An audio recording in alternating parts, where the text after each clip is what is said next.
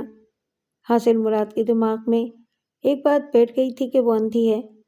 اس کے دوست نے پوچھا، کیا خیال ہے؟ تم تو کہہ رہے تھے کہ A1 ہے اور ایسا حسن ہر کسی کو نظر نہیں آتا۔ تمہارے بیان کے مطابق مقدر کا ستارہ چمک رہا ہے۔ اب تو لڑکی کے باپ نے آفر دے دی ہے۔ اس نے ناگواری سے کہا، نانسینس، کسی اندھی کے ساتھ زندگی نہیں گزاری جا سکتی۔ لیکن ایک عیب سے کیا ہوتا ہے جبکہ وہ نظر نہیں آتا؟ تم نے اسے دیکھا، تم بھی اندھی نہ سمجھ سکے۔ اب تو سمجھ گیا ہوں نا، کوئی آنکھوں دیکھی مکھی نہیں نکلتا۔ فرض کر لو کہ میں اس کے حسن سے متاثر ہو کر شادی کر لوں تو میری زندگی کیسے گزرے گی؟ وہ میری کیا خدمت کرے گی؟ کیا میرے لیے کھانا پکا سکے گی؟ میرے کپڑے استری کر سکے گی؟ میرا گھر سنبھال سکے گی؟ شادی اور عشق میں بڑا فرق ہے۔ شادی گھر گرہستی کے لیے کی جاتی ہے اور عشق محض تفریح طبع کے لیے۔ یعنی تم اس اندھی سے عشق کرتے رہو گے؟ وہ ایک گہری سانس لے کر بولا، کیا خاک عشق کروں گا؟ میں اسے دیکھوں گا، وہ مجھے نہیں دیکھ سکے گی۔ میں اسے آواز دوں گا، وہ کان میری طرف کرے گی، آنکھیں دوسری طرف رہیں گی، اور نہ ہی میرے خطوط کے جواب دے سکے گی۔ تو پھر اسے اپنی فہرست سے خارج کر دو۔ یہی تو ہو نہیں سکتا۔ میں سوچ رہا ہوں یہ ایک نیا تجربہ ہوگا کہ ایک اندھی کو کس طرح محبت میں گرفتار کیا جا سکتا ہے۔ میں کوشش کروں گا۔ چھوڑو یار، اپنے کاروبار کے متعلق بتاؤ، کیسا چل رہا ہے؟ First class. تم تو جانتے ہو میں نے صرف ایک VCR سے کاروبار شروع کیا تھا، آج میرے پاس 5 ہیں، اور وہ کبھی خالی نہیں رہتے، ہر وقت ان کی بکنگ ایڈوانس رہتی ہے۔ اس کا مطلب ہے کہ بینک بیلنس بڑھتا جا رہا ہے۔ وہ ایک گہری سانس لے کر خلا میں تکتے ہوئے بولا، ہاں یار، مجھے اپنی بہن کی فکر ہے۔ جب میں اس کی بھولی بھالی صورت دیکھتا ہوں اور اس کی بڑی بڑی معصوم آنکھوں میں بہن کا پیار امنڈتا ہوا نظر آتا ہے تو دل چاہتا ہے زیادہ سے زیادہ اور کماؤں، اپنی بہن کو اتنا جہیز دوں، اتنی دھوم دھام سے شادی کروں کہ وہ اپنی دولت کے بل بوتے پر سسرال میں راج کرتی رہے۔ اس کا دوست خاموش بیٹا اس کی باتیں سن رہا تھا اور سوچ رہا تھا، یہ اپنی بہن کے لیے کیسے سہانے خواب دیکھ رہا ہے۔ ابھی تھوڑی دیر پہلے ایک باپ نے بھی اپنی بیٹی کے سلسلے میں ایک خواب بیان کیا تھا۔ حاصل مراد اس خواب کی تعبیر ایک باپ سے نہیں، اس کی بیٹی سے چاہتا تھا، لہٰذا دوسرے دن پھر اس چلمن کے قریب پہنچ گیا۔ اس بار وہ صبح سویرے وہاں پہنچا۔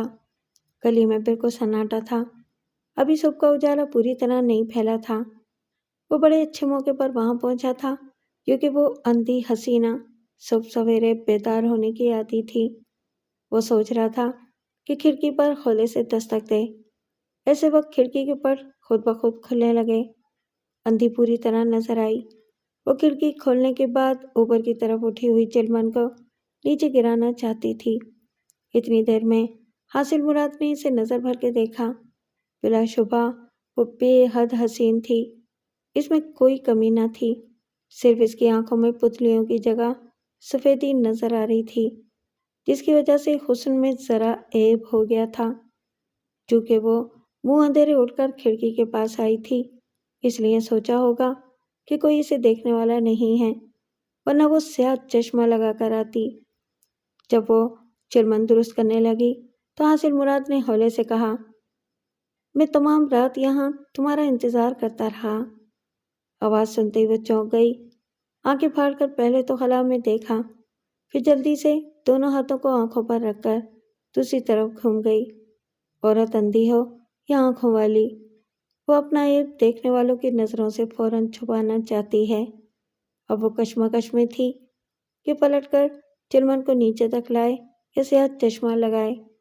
چلمن درست کرتے وقت پھر آنکھیں نظر آتی، اس لیے وہ دیوار کا سہارا لیتے ہوئے ایک الماری کے پاس پہنچ گئی، اس کی اوپری دراز کو کھولا، پھر اس میں سے سیاہ چشمہ نکال کر اپنی آنکھوں پر لگا لیا۔